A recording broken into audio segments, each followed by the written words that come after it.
Alors, j'ai le grand plaisir de recevoir aujourd'hui dans le numéro 86 de MPCM, Patrick Valélian.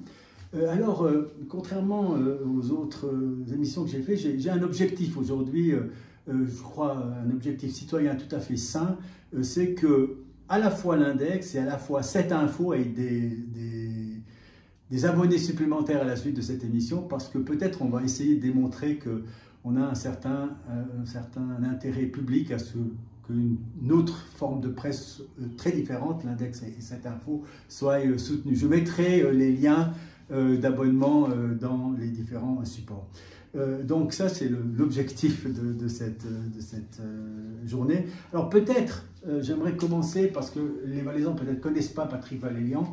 Alors, qui est d'abord Patrick Valélian? Rapidement, il y a Thinkerview, je ne sais pas si tu connais Thinkerview, qui est des grosses émissions. Et il commence toujours par se présenter rapidement, en pitch, hein, vraiment très rapidement, parce qu'on ne va pas refaire toute ta vie.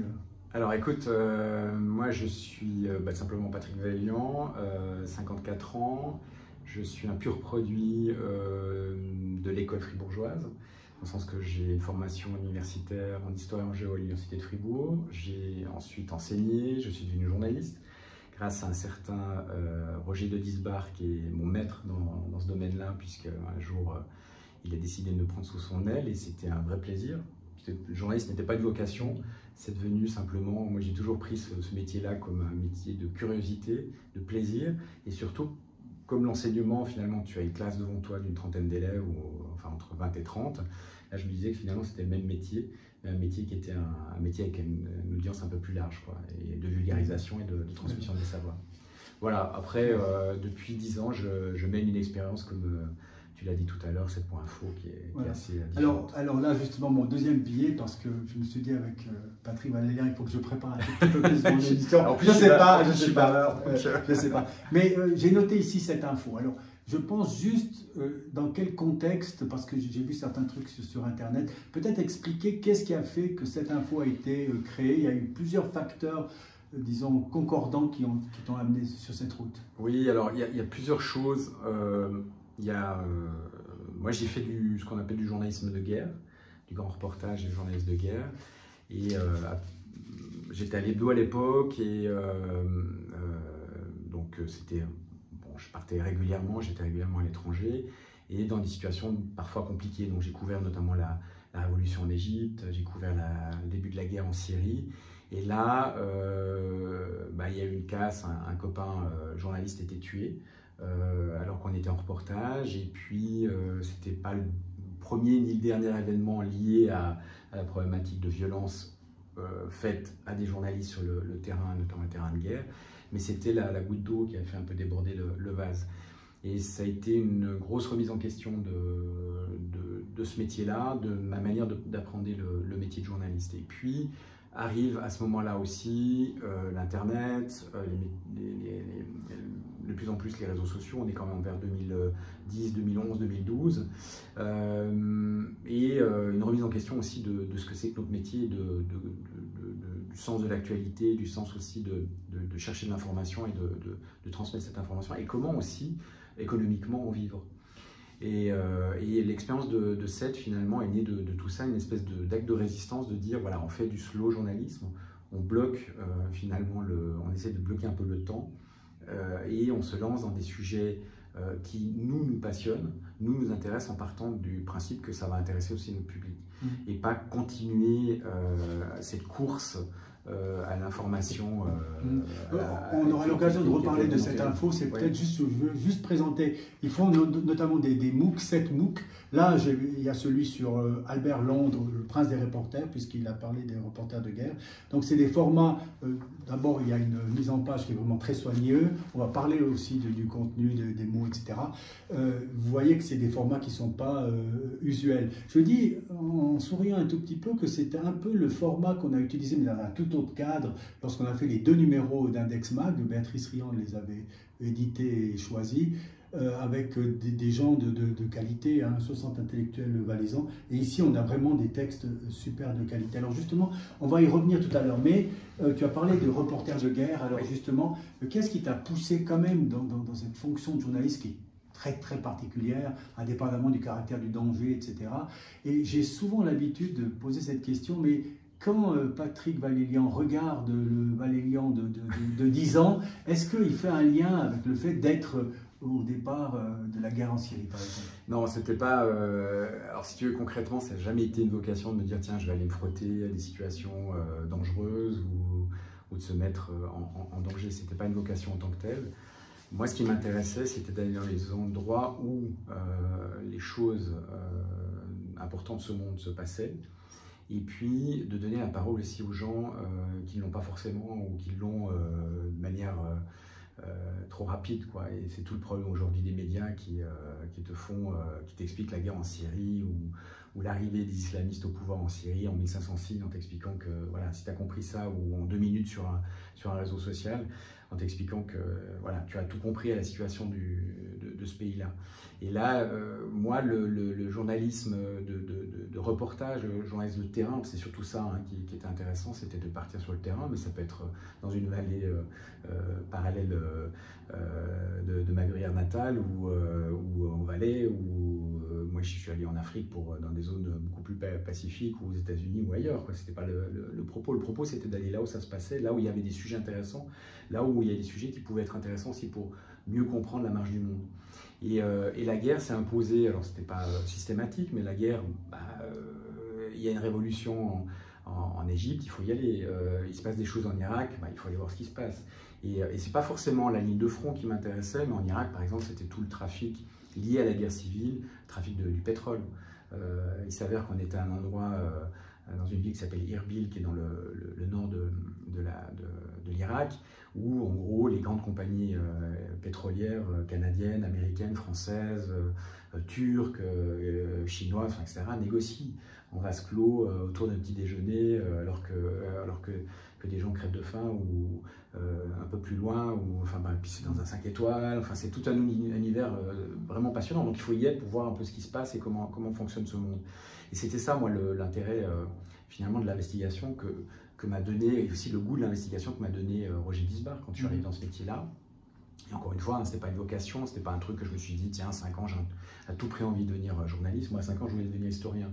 Je suis devenu historien, et puis avec ça, il y a peu d'historiens qui vivent vraiment de leur métier en Suisse, donc il a fallu chercher aussi d'autres débouchés, et le journalisme en faisait partie, quoi. Tu as rappelé avant un événement dramatique qui t'a conduit peut-être sur ce divan, avec cette info et tout ça. Mais si tu devais retenir d'être reporter de guerre un souvenir joyeux, une rencontre joyeuse ou quelque chose, comme tu l'as fait à Rebours là. Alors, il y en a énormément. Il y a énormément de zones sombres et de cris, de sang, de pleurs, et comme tu peux l'imaginer. Il y a aussi des moments effectivement très joyeux. Il y a des moments où tu veux. Alors, un exemple. Alors, prenons un exemple très bête, très simple, mais moi j'ai trouvé ce moment totalement génial. Je suis sur la place El Tahrir en Égypte pendant la Révolution. Et à un moment donné, un petit vieux, je dois avoir 80 voire plus, me tire par la manche, en gros, de la chemise, puis il me dit, mais toi tu es suisse? Ok, ouais, comment tu sais que je suis suisse? Tout le monde sait que tu es suisse ici, il n'y a pas de souci, parce que je passais mon temps sur la place. Et il me dit, j'aimerais remercier la Suisse, parce que vous êtes des gens honnêtes. Je dis, ah bon? Ok, pourquoi, comment, explique-moi. Et il me dit, oui, j'étais allé en Suisse. Non, du tout, je suis jamais allé en Suisse, mais j'aime beaucoup votre pays, parce que, tu sais, moi, j'écoutais souvent Radio Suisse Internationale en arabe. Et puis, en fait, c'était vraiment intéressant parce qu'elle disait la vérité. Moi, elle était honnête. J'écoutais radio arabe française, BBC en arabe, je sais pas, je pense qu'il écoutait aussi l'Union soviétique qui diffusait aussi en arabe. Il disait, mais la seule, finalement, la voix la plus intéressante, c'était Radio Suisse Internationale en arabe. Et il me dit, vous êtes un pays honnête. Moi, j'ai trouvé ça marrant, quoi, d'être au milieu de la fournaise et puis qu'un monsieur vienne me parler de la Suisse. Il y a d'autres moments où tu as des moments simplement de fraternité, quoi. Quelqu'un te donne, je sais pas, une glace, de l'eau, à manger. Tu rencontres des gens aussi que tu ne rencontrerais pas autrement. Aussi au Caire, on avait, à un moment donné, on boit un thé avec On ne savait pas à ce moment-là que c'était les organisateurs en gros de la Révolution, mais on boit un thé avec une jeune femme qui se dit artiste, qui est d'ailleurs artiste, et qui me dit voilà, viens sur cette terrasse, je vois que tu es fatigué, je t'offre un thé. Donc on mange quelque chose, on boit le thé, ça tire dans tous les coins, enfin, c'est très, très compliqué. Et elle me fait après visiter un endroit qui est en gros la base secrète un peu des révolutionnaires. Et je comprends à ce moment-là que j'ai affaire à quelqu'un d'un peu plus que simplement une artiste, mais on a beaucoup de fraternité à ce moment-là. On rencontre des gens qui sont vraiment dans leur vérité. Et ça vaut aussi pour les journalistes, où tu rencontres des vrais salopards et des gens qui sont extraordinaires, qui vont te sauver. Il y a des moments vraiment de grâce. Et c'est pas forcément que triste, hein, non, c'est de loin pas. Alors, j'ai l'habitude de poser une petite question d'actualité, mais je trouve qu'elle est liée avec la manière de faire du journalisme, ou bien pas. Moi, personnellement, j'ai été choqué, non, le mot il est un peu fort, mais j'ai envie de dire que je dis Céline Vara. Céline Vara, ça te dit quoi? J'ai envie que tu traites ça du point de vue journalistique, j'ai envie de dire. Céline Vara, c'est quoi? C'est le nom de quoi d'un point de vue journaliste? Écoute, c'est le nom d'une faute politique évidente, et pourtant niée par la principale intéressée, qui est Céline Vara elle-même. Je pensais que nous allions peut-être pas être d'accord sur ce point, comme sur le dernier que nous avons abordé. Alors continue. Non, mais si tu veux, moi quand j'ai vu tomber cette information concernant Céline Vara, tu te dis effectivement c'est sa vie privée, ça on peut en convenir. En même temps, Céline Vara a donné des leçons à un moment donné aux Fribourgeois en leur disant, mais je crois que c'est le gouvernement qui était allé en promenade scolaire ou des étudiants qui étaient, je ne me rappelle plus du contexte précis. Ça c'est factuellement démontré. Oui, oui, exactement. Elle écrit, elle dit à un moment donné, oui, mais enfin on ne fait pas des choses comme ça, maintenant quand même, il faut penser au réchauffement planétaire et bababa et baba. Bon. Il s'avère qu'il n'y a pas vraiment... Là, déjà, tu ne fais pas la distinction privé-public, j'ai envie de dire. Non, mais elle est une personnage public. Oui, d'accord, mais est-ce que le personnage public a le droit... à une vie privée? Ah, forcément. D'accord. Bien sûr. Mais simplement, alors tu ne donnes pas... Non, mais j'ai envie de dire, avec tous les avions qui circulent dans la terre, de tous les sportifs qui font ça, etc., et dans le monde écologique, on doit également... elle ne pouvait pas prendre un petit bateau de pêche et se rendre à Oman, voir les tortues marines. Aucun problème. Alors, première chose, déjà, quand tu es vert, tu vas déranger des animaux sauvages. Je trouve ça un peu bizarre. Bon, déjà, tu déranges certains humains promoteurs quand tu es vert. Bon, aussi, ça c'est un autre dossier, ça c'est un autre problème. Je dis pas que les verts ont tort sur tout par rapport à ça, mais là en l'occurrence, quand tu donnes des leçons dans ce domaine-là aux gens, il faut quand même faire attention quand même. Politiquement, il faut vraiment faire attention. Quand tu es élu, si tu es simplement présidente des Verts non élue, la présidente genevoise des Verts a été shootée, n'a pas été réélue dans son gouvernement, dans son canton, mais est maintenant présidente des Verts. Elle peut les donner les leçons qu'elle veut finalement, elle n'a pas de charge.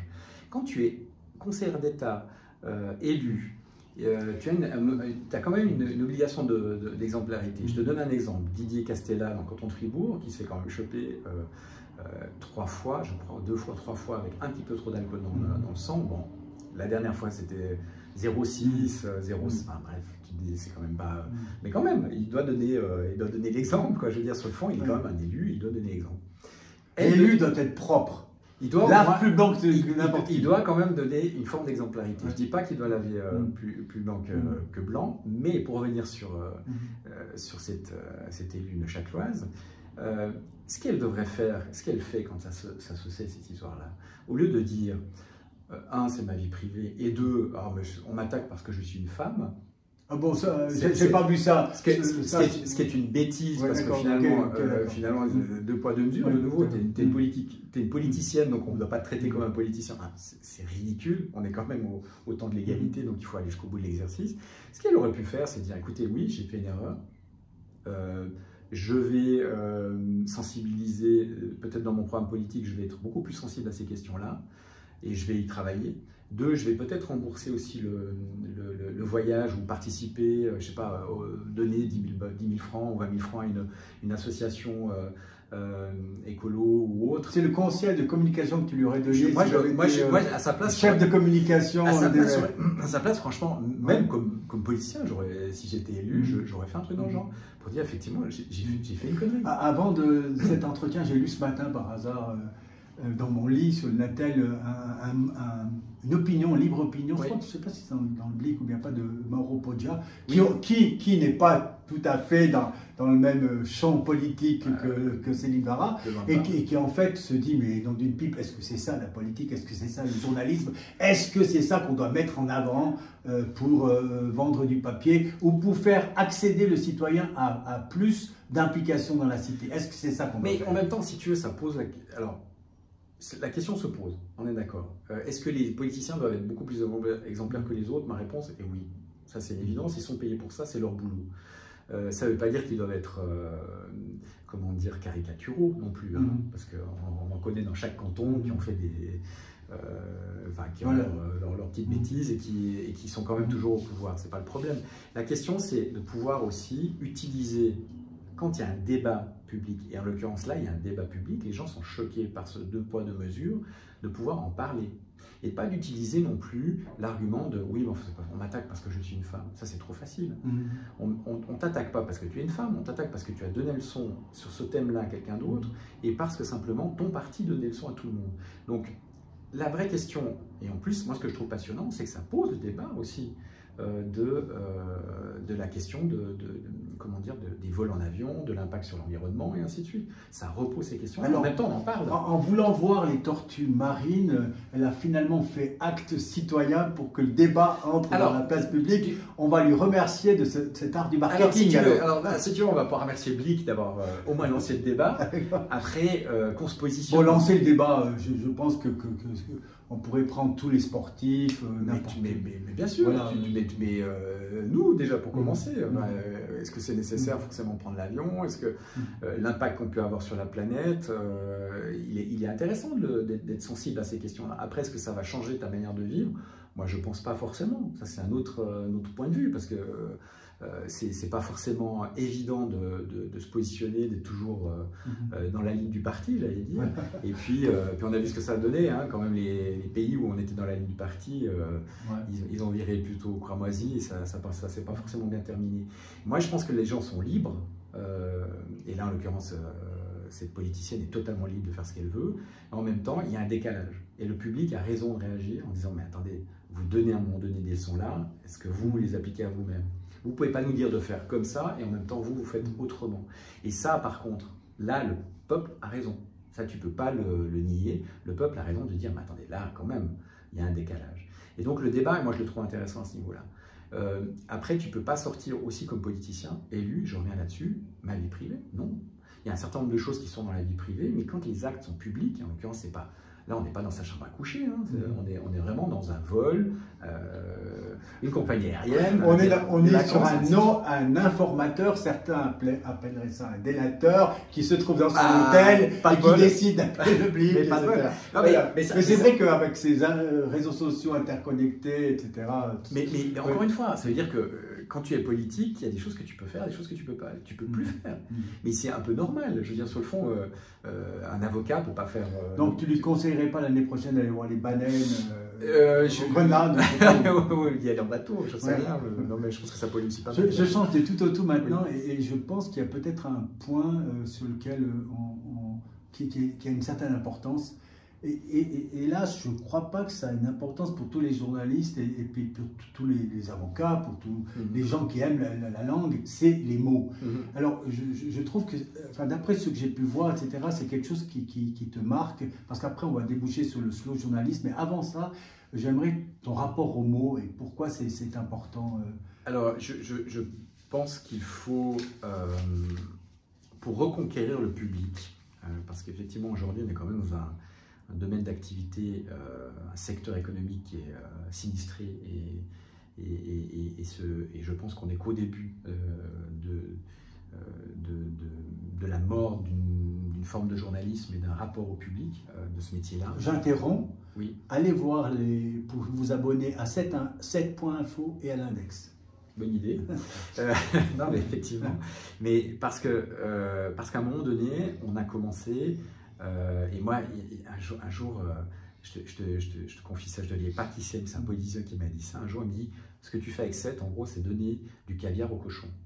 Et donc, mais ça, c'est terrible, ça. Et moi, le gars qui me dit ça, il me dit, c'est super ce que vous faites, mais pourquoi enfin, les gens ne méritent pas. En gros, c'était ça. Puis moi, je regarde, je me dis, mais justement, ce que tu dis là, et c'est ce que j'avais entendu de la part aussi d'un éditeur quelques années avant, de médias, je dis, mais c'est juste la catastrophe. Une catastrophe, ouais. Nous, ce qu'il faut faire, c'est pour ça que les mots sont importants pour nous, mais aussi la forme, les photos, la qualité photo à côté du papier et tout ce qui va avec, mais aussi la qualité de l'accès au site, tout ce qui est, j'allais dire, l'expérience utilisateur. Pourquoi c'est important pour nous?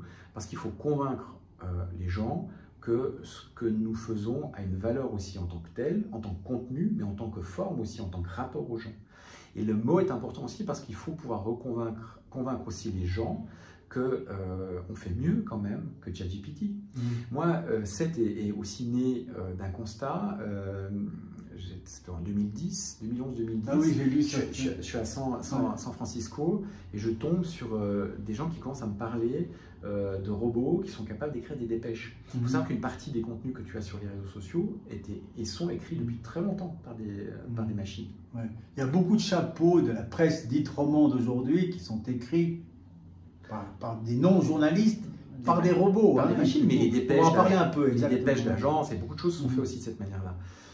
Et c'est pas une critique sur le fond, c'est normal, c'est dans un business. Mais le gars m'explique, il me montre sa machine, et il me dit, vous voyez, bon, ok, je regarde sa machine, et je lui dis, mais montrez-moi comment ça marche.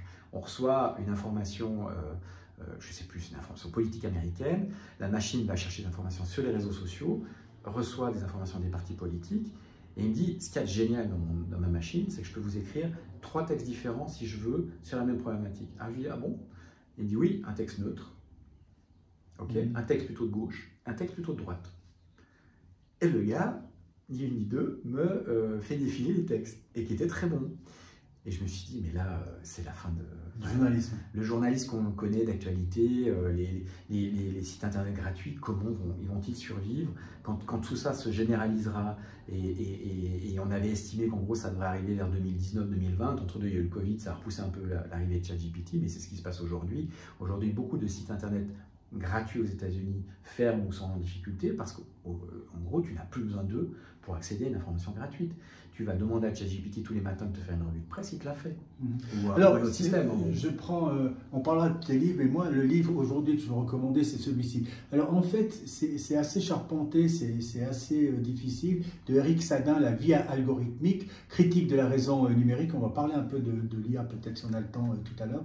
Mais moi, je conseille ce livre. Il a été écrit, je crois, en 2015. Il est d'une actualité totale encore aujourd'hui. Alors, c'est vrai que peut-être certains trouveront que le langage est vraiment trop précis, technique, philosophique, sociologique. Mais franchement, vous arrivez à la fin de ce bouquin et vous vous dites « j'ai appris quelque chose ». Et je crois que c'est aussi, quand on lit des textes, on doit pouvoir se dire qu'à la fin du texte... Et quand vous reprenez, par exemple, ici... la Suisse des clochards, c'est un autre MOOC de cette info, eh bien, vous êtes nourri, peut-être un peu plus que si vous lisez certains sites très très rapides, constitués que par des dépêches d'agences. Voilà. Alors, j'étais aux mots. Peut-être des mots, on veut pas. Ça a un lien aussi avec le slow journalisme. Tu en as parlé tout à fait. C'est une des caractéristiques de cette info. Alors, peut-être expliquer aux Valaisans qui ne connaissent pas, qu'est-ce que c'est le slow journalisme? Alors, en fait, le slow journalisme, prenons comparaison. Le temporel. Mais prenons le temporel, mais aussi la question aussi de slow food, fast food. Fast food, tu remplis de graisse ou de glucides ton estomac, tu as l'impression d'avoir mangé. Slow food, il faut du temps, il faut des produits de qualité, il faut respecter le produit, il faut respecter ton client, il faut respecter les gens, et il faut leur faire aussi, il faut viser aussi une expérience aussi différente. On est un peu dans la même logique. Nous, ce qui nous a intéressé, ce qui nous intéresse dans la Suisse des clochards ou d'autres projets, c'est le temps qu'on peut y passer. Ça, c'est une chose de recherche, le temps d'investigation, le temps de terrain, pour être le plus complet possible. Et après, le temps d'écriture. C'est-à-dire qu'il faut livrer en fait un produit le plus accessible possible, le plus attractif possible à nos lecteurs. Et ça prend du temps aussi. Parce que l'écriture du slow journalisme, qu'on appelle nous la littérature du réel, c'est de la littérature. On écrit nos textes comme des romans, mais il y a les romans fictionnels et les romans non fictionnels, et nous on est vraiment dans le non fictionnel, c'est-à-dire qu'il y a des dialogues, et tout ce qui est non fictionnel, c'est-à-dire que tout est vérifiable et vérifié. Donc, Et c'est une manière aussi d'expliquer, de prendre la main, par la main nos lecteurs et les amener sur des formats qui sont très longs. Aujourd'hui, quand nous, on s'est lancé, on a traité de saumon en disant « mais vous êtes totalement à la masse, vous êtes à contre-courant, ça ne marchera jamais, aujourd'hui il faut faire court, les gens n'ont pas le temps, ils veulent juste la news et puis passeront à autre chose, et puis s'ils veulent faire des recherches eux-mêmes, ils le feront eux-mêmes. » Nous, on est parti du principe que non, c'était notre métier de faire ce boulot-là, de simplifier le chemin finalement vers l'information et de faire en sorte, et tu as très bien résumé les choses, que le lecteur, à la fin d'un MOOC, d'une histoire qu'on a sur Internet, ou même d'une histoire qu'il a pu entendre, parce qu'on a aussi développé de la technologie où chaque histoire est lue par des comédiens, donc tu scannes simplement avec l'app de Seth que tu peux télécharger sur ton iPhone, et tu scannes des pictos, enfin des images en l'occurrence, qui sont indiquées par des pictos, et les images permettent d'accéder après des contenus qui sont lus. Donc tu n'as même plus besoin de lire toi-même le contenu. Mais l'idée est celle-là, c'est qu'il faut pouvoir permettre à un lecteur d'en apprendre. Et moi je prétends que tu ne peux pas comprendre la problématique syrienne en lisant dans un gratuit 1500 signes, ce n'est pas possible. Il faut lire du livre, il faut voir des documentaires, il faut aller sur le terrain, c'est pas toujours facile, c'est pas toujours évident. Si tu peux pas y aller, au moins on doit pouvoir apporter ça. Et nous, ces formats de slow journalisme et qui se donnent finalement la longueur qu'il faut. Souvent les journalistes nous disent mais quelle longueur vous voulez? Moi je dis non, je ne peux pas vous le dire, c'est l'histoire qui va décider. C'est ce que vous avez ramené qui va décider de la longueur du contenu. Alors, il y a vraiment plusieurs sujets très très variés. Par exemple ici, celui-là je l'ai lu, enfin regardé surtout, c'est la force du regard, une photographe. Comment on décide un MOOC plutôt qu'un autre, puisque les sujets sont tellement vastes, etc. Oui, alors par exemple, qu'est-ce qui fait que tout d'un coup on a fait Monique Jacot, la force du regard, que je conseille à tout le monde, je ne la connaissais pas particulièrement, et c'est vraiment, voilà, là on a un regard. Très très grande photographe suisse, qui a travaillé notamment sur le travail des femmes dans les années 60, 70 et 80 et 90. Alors, écoute, en fait, ça se fait... pratiquement, celui-ci, pourquoi celui-ci? Alors, Monique, c'était très simple. Je parle de Monique à Peter Pfundberg, qui est l'ancien... à l'époque, il était patron de la Fotostiftung de Winterthur. Maintenant, il est à la retraite. Et on parle de projets qu'on pourrait monter ensemble. Et puis, bon, on parle d'un certain Bolomé qu'on a remis en valeur, qui est un photographe genevois incroyable, qui est parti après aux États-Unis, qui a totalement été oublié en Suisse. Et Peter me dit oui, puis en même temps, on parle un peu des romans. Puis il me dit, je lui dis, tu as des photographes, Monique peut-être. Enfin, il me dit, ah ouais, super, Monique Jacot, c'est une très bonne idée. Je reviens vers toi. Et c'était il y a 3 ans, 4 ans peut-être. Et bon, bref. Un petit peu oublié tout ça, puis à un moment donné, Peter me rappelle, il m'envoie un mail, il dit écoute, j'en ai parlé avec Monique, elle est intéressée. Donc Monique Jacot, on a un petit peu perdu, on l'a perdu un peu de vue depuis une vingtaine d'années, le dernier bouquin qui est sorti, la dernière rétrospective, il y a quelques expositions, d'ailleurs on a une à Aigle ces jours-ci, mais il y a peu d'expos, de projets sur elle, le dernier gros livre est sorti il y a un certain temps. Donc, moi, je dis à Peter, écoute, go, c'est une idée de Peter, qui la propose, donc c'est nos lecteurs parfois, nos amis, nos partenaires qui nous proposent des idées. Et puis, je lui dis, mais qu'est-ce que tu verrais comme projet? On discute, moi je trouve des idées aussi de mon côté.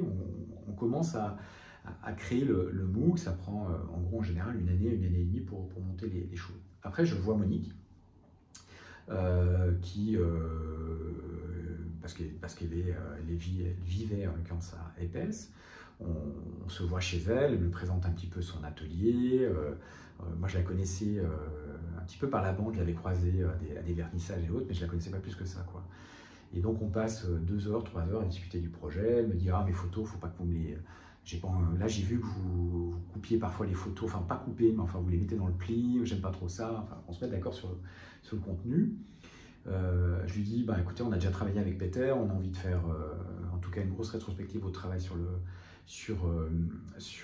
les femmes. Et puis elle me dit oui, mais enfin il y a aussi, n'oubliez pas aussi, j'avais pas mal travaillé aussi sur les artistes et les intellectuels. Ah, ça je savais pas. J'ai dit écoutez, super, je note ça. Et je lui dis j'aimerais bien aussi avoir des textes plus personnels, si vous avez des choses qui vous restent, dites-nous, on sera intéressé à les publier.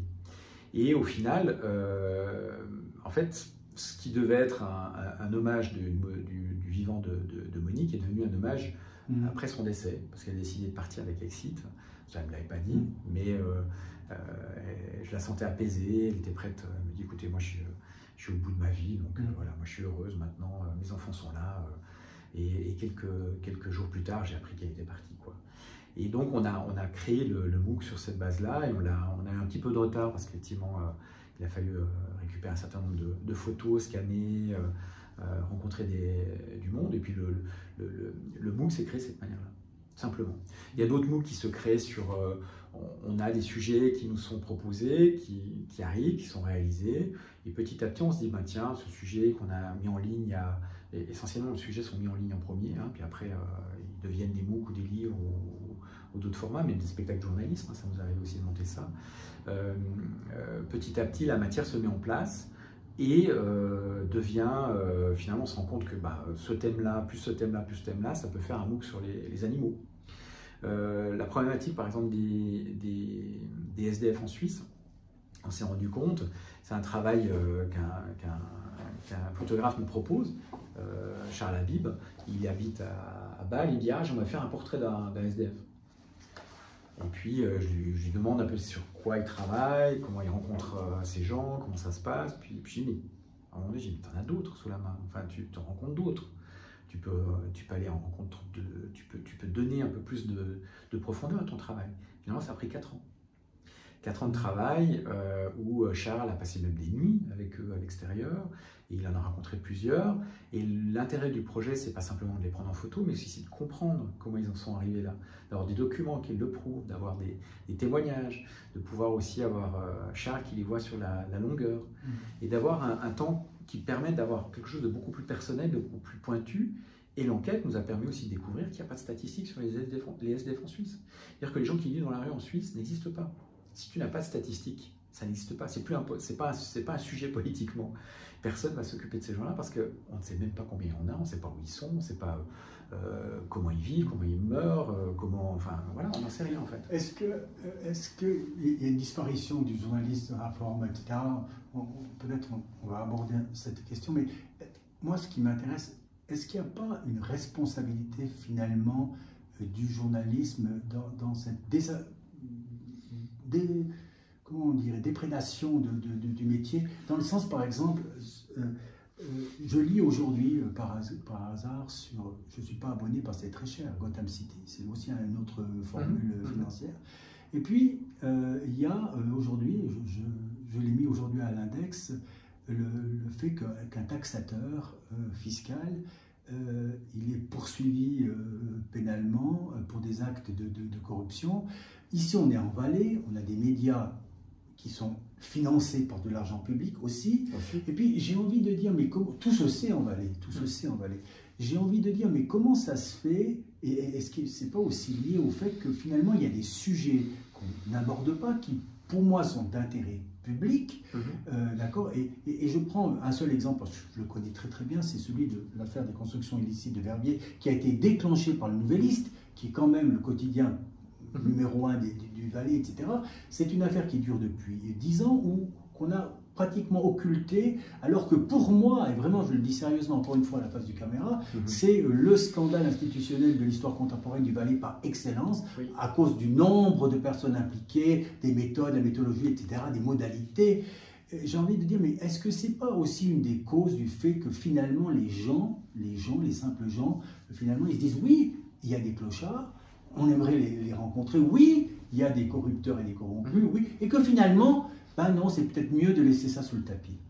Alors, il y a plusieurs questions dans ta question. Oui, bien sûr. Alors, moi, je pars de l'idée aujourd'hui que les vrais responsables de la crise des médias, bien sûr, on va pouvoir dire c'est les éditeurs qui ne croient plus dans leur métier, c'est vrai. TX Média ne croit plus dans son métier. C'est pas nouveau, ils ont décidé de tirer la prise il y a un certain temps. Pour eux, les médias ne rapportent plus assez, ce qui les intéresse c'est l'immobilier, c'est plus intéressant, enfin ainsi de suite. On est d'accord, les grands groupes ont désinvesti. Les journalistes se sont vite rendus compte que finalement, pour les bons, pour ceux qui avaient du réseau, moi que je connais bien, sont beaucoup partis dans la com, parce que tu gagnes beaucoup mieux ta vie, tu as moins d'emmerdes. Porte-parole, institutionnel, entre autres. etc. Voilà. Donc, les éditeurs, les journalistes ont une part de responsabilité, mais surtout le public. Le public, on lui donne du fast-food et il prend. Excuse-moi. Le public a une énorme part de responsabilité. Si on lui donne à manger quelque chose de nul, mauvais, qui ne va pas en profondeur, et il prend ça comme argent comptant, c'est son problème aussi. J'interromps. Oui. Abonnez-vous, 7.info et l'index. Ouais, je suis peut-être un peu vache quand je dis ça, mais véritablement, je suis persuadé que le public est responsable de cette problématique-là. Je te donne un exemple très simple. La presse et les médias norvégiens vont bien parce que 50% des Norvégiens payent et sont prêts à payer pour l'information. Et payent. Les médias suisses sont en crise, et c'est pas nouveau, parce qu'en Suisse, 15% des Suisses sont prêts à payer. Le tarif pour s'abonner à 7.info, par exemple? Nous, depuis 10 ans, on est à 169 francs. 48 pour l'index, mais c'est tout à fait autre chose. Hein. Moi, je pense, non, très sérieusement dit, je pense que ces deux prix sont tout à fait corrects et correspondent à quelque chose que le citoyen pourrait accepter pour un mieux-être dans la cité. Ça, c'est mon point de vue. Enfin. Mais tu vois, aujourd'hui, pour venir, des gens me posent la question, on a des grands débats dans les cantons, comment soutenir les médias. Moi, je suis d'avis qu'il ne faut pas soutenir les médias.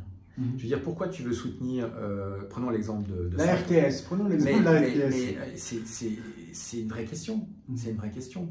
Le problème aujourd'hui des médias en Suisse, c'est que la RTS est trop puissante. C'est paradoxal. À la fois, elle protège finalement encore l'écosystème, puis en même temps, elle l'assèche. Pour une raison simple, c'est que toutes les mesures qui auraient pu permettre de faire évoluer les lois pour non pas comment dire, soutenir les médias qui sont là, mais en même temps pour soutenir un écosystème autour de l'information. Moi, je veux dire qu'un média disparaisse ou existe, ce n'est pas le problème. C'est l'accès à l'information qui est important. Et que ça se fasse par... Est-ce qu'il y a un culte de l'entre-soi dans ces médias qui sont financés par les fonds publics? Ouais, je pense qu'il y a la croyance... la certitude d'être indispensable, ce qui n'est pas vrai. Aujourd'hui, la première télévision du monde, ça s'appelle YouTube. Voilà. Il y a des gens qui vont diffuser des reportages même pas qualitatifs et qui vont avoir 6, 7, 8, 10, 15 millions de visiteurs, de gens qui vont les voir. Aujourd'hui, le JT qui coûte assez cher chaque soir fait pas ça comme performance. Donc on a déjà perdu cette guerre-là.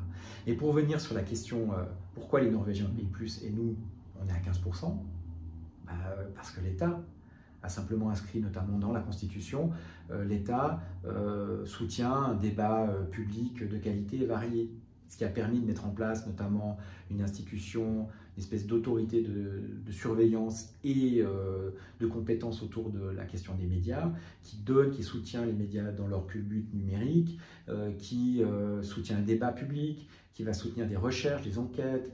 Et donc il y a un vrai, derrière, un écosystème. Non, mais qu'est-ce qui fait que justement les Norvégiens financent leur information? Ils ont décidé qu'il fallait avoir un débat de qualité, un débat public de qualité, un débat politique public. Les inscriptions de normes constitutionnelles, par exemple, a des effets chez le privé. Bien sûr. Puisque la Constitution, c'est quand même le texte fondamental et que le peuple est un peu concerné par ça. À partir du moment où tu décides... Ça ne suffit pas de dire liberté d'expression. Liberté de la presse. Mais il faut pouvoir avoir des cours à l'école qui te... Tu vois, moi on me dit les jeunes, ça ne les intéresse plus, les médias. Il faut les éduquer à l'information. Je veux dire, il faut oui, mais les médias, je pense que ça c'est... Non, moi je ne parle pas des médias, je te parle de l'information. Oui, mais l'information, à travers les réseaux sociaux, les jeunes, ils te diront, nous sommes informés à travers les réseaux sociaux. Eh bien c'est faux. Alors pourquoi? Mais parce que simplement, les réseaux sociaux c'est gratuit. Quand c'est gratuit, c'est que c'est toi le produit sur Internet. C'est assez évident. Et je veux dire, aujourd'hui, les réseaux sociaux sont des caisses de résonance, notamment pour ce qu'on appelle la désinformation, qui est gravissime pour la démocratie, qui te balance des informations totalement fausses. Et ça reste un métier. Je veux dire, vérifier une information, ça reste un métier. Tu parles de Gotham tout à l'heure. Gotham, c'est des très bons professionnels qui font des recherches d'informations qui sont passionnantes. Ma foi, ils ont un prix. C'est normal que l'information a un prix. L'information de qualité a un prix et le public doit le comprendre. Et si le public veut avoir l'information de qualité, il faut le payer. Tu parles de Verbier. Verbier, c'est typiquement... nous, on est en train de travailler à la mise en place d'une maison d'édition. C'est typique.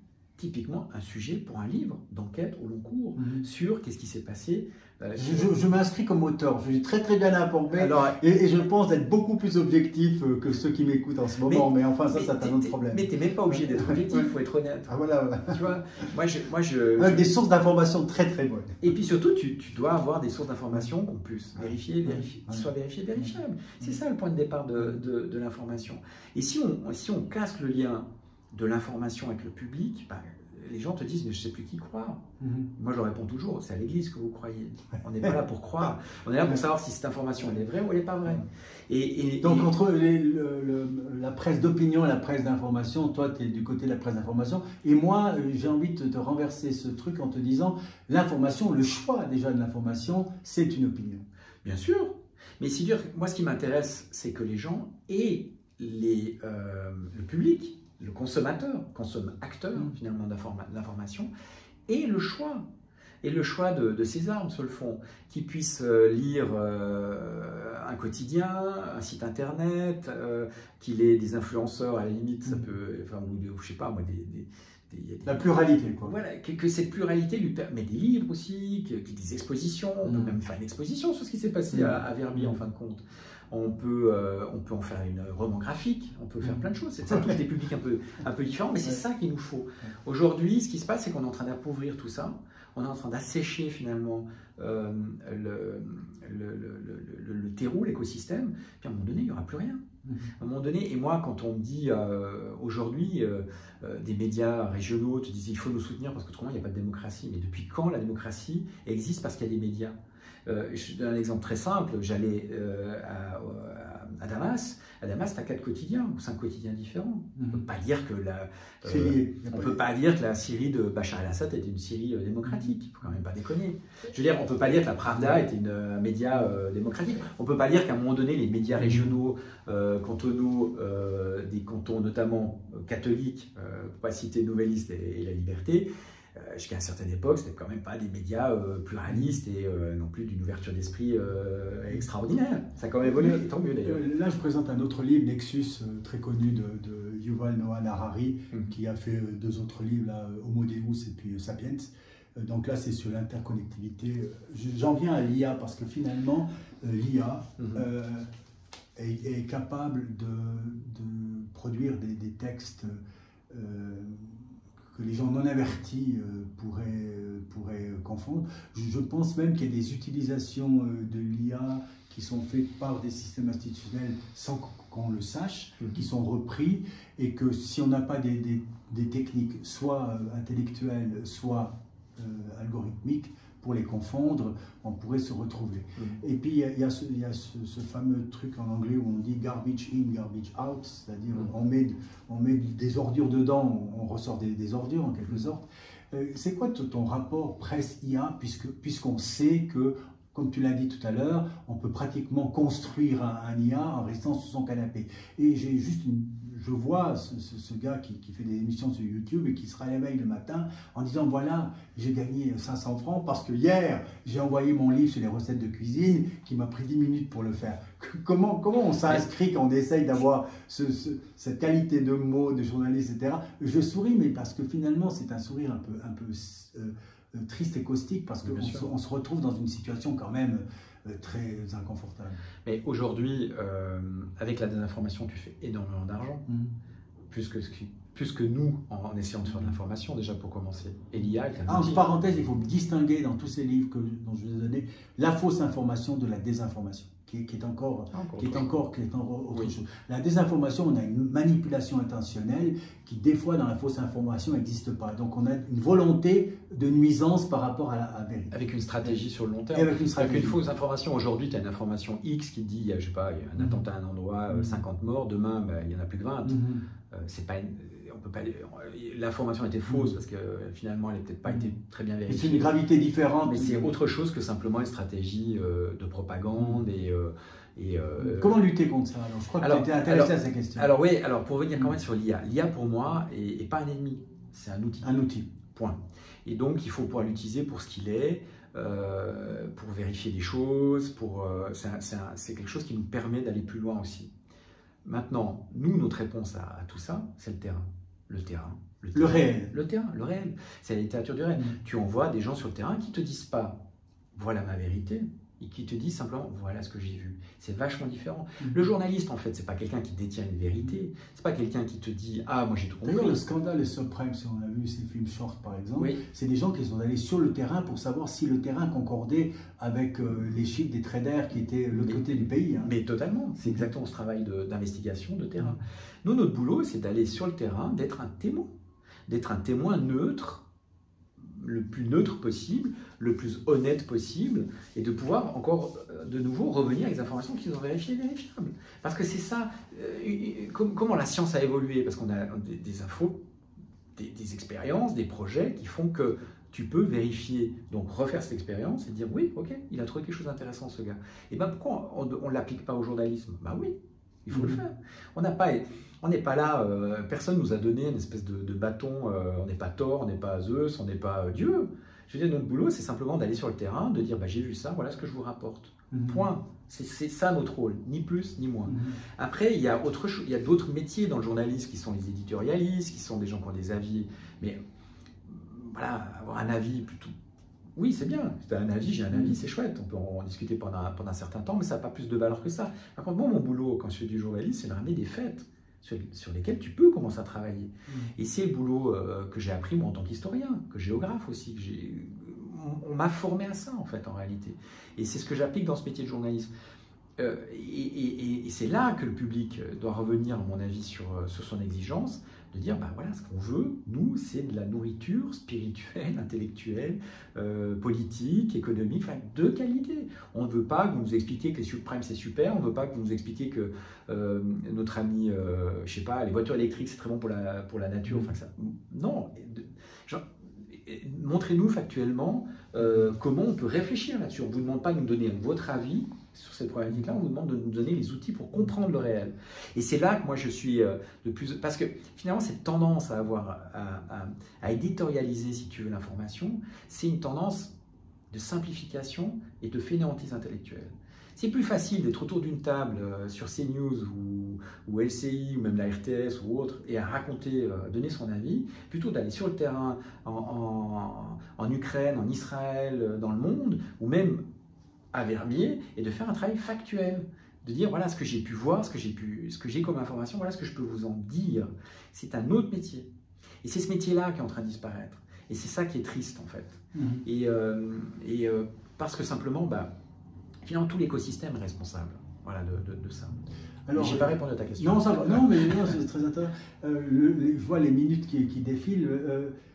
J'ai l'habitude de dire les 3 livres que tu pourrais conseiller qui t'ont marqué ou tu dirais ça vaut la peine de les lire. Commençons par la Syrie. Moi, une de mes... alors, il y a 2 choses sur la Syrie. Il y a les SAS. Tu sais, cette série SAS. Si tu veux comprendre la Syrie, il faut les lire. Pour une raison simple, c'est que, en fait... Lequel? Parce qu'il y a toute une série. Il y en a deux sur la série. C'est le chemin de Damas 1 et 2. Ah, d'accord. Je vais lire ça parce que ça si tu veux... Mais rappellera les années d'adolescence. Déjà, mais souvent, tu as l'impression que c'est une lecture facile, easy, tranquille. En réalité, non. C'est hyper bien informé. Et moi, j'ai souvent utilisé les SAS. Il allait sur le terrain, le gars. Il avait déjà des sources incroyables, il allait sur le terrain. Et surtout, j'ai reconnu des gens. Ah, d'accord. J'ai reconnu des gens que je connaissais dans les services, à gauche, à droite. Son Altesse Sérénissime? Non, mais des gens dans les services que tu reconnais, qui ont d'autres noms, et quand tu parles avec eux, ça les fait marrer. Ah, d'accord. Quand tu peux décrypter... tu me donnes le plaisir de lire, je vais aller chercher ça. Mais il y en a même sur la Suisse, peut-être que ça va. Ah, d'accord. Ça trouvera quelque part. Ah, je sais pas. Mais pour revenir sur la Syrie, moi j'ai lu Kessel avant d'y aller sur la Syrie. Lequel? Ça s'appelle La Syrie. D'accord. Reportage en Syrie, enfin il y a différentes éditions sur cette problématique-là. Ça c'est Kessel, finalement grand reporter, qui va en Syrie, qui s'amuse même à larguer des bombes depuis un avion français. Enfin il va un peu plus loin que le rôle de journaliste et des grands reporters. Mais si tu lis ce livre qui sort dans les années 20, tu comprends pourquoi la Syrie aujourd'hui, c'est parti pour durer la crise, et que c'est compliqué, et que les Druzes, et que les Alaouites, et que les Sunnites, et pourquoi finalement ce pays est en gros va exploser encore plus. On comprend mieux la Syrie que tu as fréquentée en lisant SAS et Kessel qu'en regardant LCI. Alors, je pense que oui. Si tu veux, ça te donnera d'autres pistes, en tout cas, de fond, en profondeur. Tu vois, on parle de livres. Je vais suivre l'exemple. Oui, non, mais lis Kessel et tu verras, moi je l'ai trouvé passionnant ce bouquin, en plus c'est super bien écrit.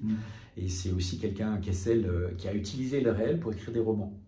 Kessel, et ça j'avais parlé avec un universitaire français qui a travaillé sur Kessel, grand reporter, qui devenait Kessel écrivain. Il faut savoir que Kessel, c'est un bon vivant, qui a besoin de pognon, qui était très généreux. Il buvait femme, enfin bref, voilà, c'est un gars qui a quand même un parcours de vie très flamboyant, mais quand il travaillait, il était très très précis. Et le grand reporter, je te donne un exemple, était peut-être à droite dans la rue, et il le décrit dans un article, et l'écrivain était à gauche. Il se positionnait différemment, il fusionnait des personnages, des reportages pour faire un seul personnage. Enfin, bref, c'est quelqu'un qui était très précis, qui utilisait finalement le réel dans ses romans. Et ça, je trouve ça assez génial. SAS, Kessel et le troisième. Alors, je vais t'en donner 4. Moi, il y a le point de départ aussi de la réflexion sur ce qu'est le slow journalisme, ce que doit être la qualité d'écriture et comment tu peux aussi, grâce à ça, faire réfléchir nos lecteurs et les pousser à aller plus loin. C'est Bouvier, Nicolas, L'usage du monde. Alors, c'est un parcours aussi extraordinaire, Nicolas. Il sort son bouquin, finalement, qui est un bouquin de reportage, de réflexion, en revenant du Japon, d'Asie, après quelques années de voyage. C'est un flop total. Au point que voilà, il a dû racheter un certain nombre de stocks et qu'il les vendait comme il pouvait pour gagner un peu sa vie grâce à ça. Jusque dans les années 70, et un certain Michel Lebric qui va, grâce aux éditions Rivage, Paille au Rivage, relancer finalement et la Maillard et Bouvier, notamment ce qu'on appelle les écrivains du voyage. Moi je trouve, on peut les appeler écrivains du voyage, c'est des écrivains, point final. Et c'est des gens qui ont apporté, que ce soit Ella ou aussi Schwarzenbach, mais aussi Bouvier, vraiment c'est des gens à lire. Et le dernier, Si c'est un homme de Primo Levi, qui est une référence sur la Shoah, moi qui a été mon livre de chevet, qui est toujours mon livre de chevet, dans le sens que j'en lis des passages assez régulièrement, qui est c'est humain, c'est proche, ça décrit l'horreur, c'est quelque chose qui... c'est une distance à la fois incroyable. Puis accessible. Ouais, accessible. Et c'est assez fort d'être capable, par des mots, de décrire un truc pareil et que ça soit accessible. Et ça, moi, c'est quelque chose qui a été très formateur aussi dans l'expérience 7, c'est de dire, moi, je dis souvent, parce qu'on travaille beaucoup nos textes, hein, on a des gens qui vont sur le terrain et nous, on a des éditeurs qui vont retravailler avec les gens qui vont sur le terrain les textes. Je leur dis toujours aux gens qui parfois s'en vexent en disant ouais, ben quand même, je suis quand même capable d'écrire, c'est pas la question. C'est qu'il faut qu'on soit accessible au plus grand nombre et que, encore une fois, qu'on puisse prendre le lecteur par la main et l'amener jusqu'au bout de votre sujet. Parce que si vous arrivez qu'un sujet de 200 000, 300 000, une enquête signe, une enquête qui a pris 3 ans, 4 ans et qui après 5 minutes, la personne trouve ça tellement ennuyeux qu'elle passe à autre chose, eh bien on a perdu notre temps et je pense que les gens ne sont pas forcément contents. C'est combien de signes par exemple, ça, à peu près? On est dans les... ça dépend, hein, on a des MOOC à 280, 300 000 signes. D'autres qui sont un peu plus courts. Alors il y a un truc que vous faites qui est bien, peut-être, chaque jour, je ne sais pas si chaque jour, enfin il y a des personnages qui sont mis en scène, etc. Alors il y en a un, c'est le dernier, je vais prendre le dernier en date, c'est celui que j'ai parcouru, Olivier Rollin. Alors qui c'est Olivier Rollin? Puis juste peut-être expliquer aux gens pourquoi ils doivent aller regarder cette info. Et puis parce que c'est vraiment ouais, c'est un gars, on a envie de le connaître après ça. C'est un énorme écrivain français, notamment d'une famille d'écrivains. D'une famille d'écrivains et surtout du réel aussi. C'est quelqu'un qui va te raconter, qui va d'un petit rien faire quelque chose d'assez extraordinaire, une plume extraordinaire. Et c'est notre manière en fait d'expliquer ce que c'est que la littérature. On a envie de le rencontrer en plus. Tu as envie de le rencontrer et de le lire. Ouais. Et c'est en fait un de nos amis, une personne de notre réseau, nos partenaires, soutiens, un type adorable qui est Benoît Emmermann, qui est un écrivain, journaliste, éditeur également, qui est un éditeur à succès chez Stock, qui travaille sur ces projets-là, qui un jour, parce que je l'avais interviewé pour un de ses livres sur Albert Londres, et il me dit, votre truc, c'est totalement improbable, quoi. Il n'y a personne qui fait ça, quoi. Je dis, ouais. Et puis je lui dis, ça vous dirait d'y participer? Ah ouais, bah pourquoi pas? Vous avez une idée? Ah, mais j'aimerais bien interviewer des gens, ça me donne l'occasion de les interviewer parce que je sais pas comment, je sais pas où publier ça, quoi. Et donc c'est devenu ces interviews. Donc on en a fait là une dizaine d'interviews et on continue. En tout cas, je conseille vraiment Rollin, c'est vraiment super cool, super sympa. Et puis effectivement, on a envie de le lire et de le connaître. Puis alors, on va terminer là-dessus, mais en pitch, hein, parce qu'on pourrait faire une émission que là-dessus. Non, mais c'est quoi ton regard, reporter de guerre, etc. Alors, c'est ma deuxième question d'actualité. Comment on va s'en sortir avec l'Ukraine et Gaza? Oh. tu as 3 jours dans toi là. Non, c'est quoi disons Gaza, où on est en groupe ici, en Suisse, n'importe où, sur les télés, on voit en France ce qui se passe, on n'arrive même plus à se parler. Il y a une sorte de haine immédiate qui surgit avec des gens avec qui tu aurais pu avoir des affinités, et c'est le contraire qui se produit. Chez nous, entre nos amis musulmans, nos amis juifs, etc., comment on s'en sort? Alors si tu veux, c'est ça qui m'intéresse plus que la guerre en tant que telle. Déjà, c'est l'utilisation qu'on en fait. Ça veut dire que... des deux côtés. Hein. Des deux côtés, mais même des trois, de quatre, de tous les côtés. C'est-à-dire qu'il y a des conflits, prends un exemple très simple, c'est notamment le Congo, le Nord Kivu, la question du Rwanda, c'est des millions de morts. Est-ce qu'on couvre?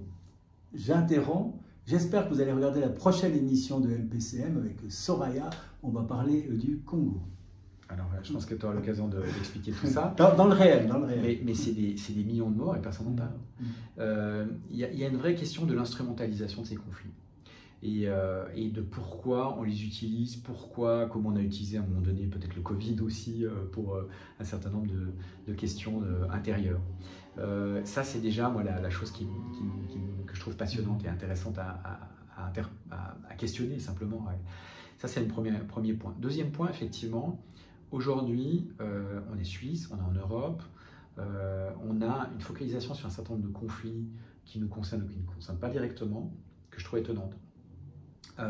Gaza, par exemple, ça reste quand même une guerre au long cours, très long cours, depuis 1948, et je peux dire que j'ai visité un certain nombre de camps de réfugiés palestiniens, et c'est le seul endroit au monde où j'ai l'impression de sortir, de découvrir véritablement des punks, donc génération dans le futur, et de pleurer à la sortie de ces... Parce que vraiment c'est tristissime, parce qu'on a fait d'eux, mais c'est pas qu'un problème israélien, c'est un problème global. Ces gens, on les a fermés depuis 1948 dans des camps, on a jeté la clé à la mer, et le pire, c'est qu'à Gaza, on a demandé aux geôliers on leur a donné les moyens de les martyriser à l'intérieur. Enfin, les islamistes, c'est quand même des gens qui sont quand même... Le Hamas, c'est pas des enfants de cœur non plus. Hein. Donc maintenant, pourquoi on donne tant d'importance à ces conflits? C'est une vraie question. Je ne sais pas que j'ai pas envie de répondre à la question, mais c'est une question de réflexion. On va dire que tout le monde accepterait que tu ne répondes pas à la question en parenthèse. Hein. Non, mais j'ai pas de souci après à m'exprimer là-dessus. Pour moi, Gaza, c'est pas le problème, ne commence pas le 11 octobre, le 7 octobre, pardon, mais est beaucoup plus ancien. C'est un lieu finalement... Qu'est-ce que tu dis à ceux qui ne supportent pas cette dernière phrase? En disant, mais non, c'est le 7 octobre, ça a provoqué tellement de choses. Tu sais, déjà pour commencer, on dit Israël ferme les frontières, mais il y a aussi les Égyptiens qui peuvent faire quelque chose. Les Américains peuvent intervenir, nous on peut intervenir. Le vrai problème, c'est que c'est la communauté internationale qui doit régler le problème palestinien aujourd'hui. C'est-à-dire qu'à un moment donné, soit on dit aux Palestiniens qui sont partis en 1948, on vous dédommage et puis tant pis pour vous. Voilà, je veux dire, sur le fond, je ne verrai pas les Allemands arriver à Strasbourg en disant maintenant c'est chez nous parce qu'on a parlé allemand ici. Ils ont perdu une guerre, quoi. En l'occurrence, les Palestiniens et les Arabes ont perdu 3 guerres, ou plus de guerres contre les Israéliens qui ont tout à fait, qui n'ont pas de raison de disparaître de la scène. Et parce que je rappelle quand même pour certains, c'est chasser les Israéliens de là où ils sont. Et Israël, il faut savoir aussi de quoi on parle quand on parle d'Israël. Le Tsahel, c'est 30% de gens qui ne sont pas juifs. C'est des chrétiens, c'est des druzes, c'est des musulmans, c'est des sunnites, c'est des chiites, enfin de quoi on parle? Il faut connaître un peu Israël avant moi j'ai entendu tellement de bêtises sur Israël, ce qui ne justifie pas un certain nombre de bombardements, ce qui ne justifie pas un certain nombre de choses, mais en même temps, est-ce que c'est normal que On est 500 km de tunnels qui sont exclusivement à l'usage des dents du Hamas et on laisse la population finalement servir de bouclier. Il y a des crimes de guerre des deux côtés. Alors, pour paraphraser Lénine, que faire? Que faire déjà pour commencer, il y a ce qu'on appelle la justice internationale, et il faut l'appliquer. À la fois sur les militaires israéliens, juger les crimes de guerre, mais aussi de l'autre côté. Il faut aussi, si on part de l'idée qu'il y a un génocide là-bas, mais qu'on aille au bout de l'exercice, si on part de l'idée qu'Israël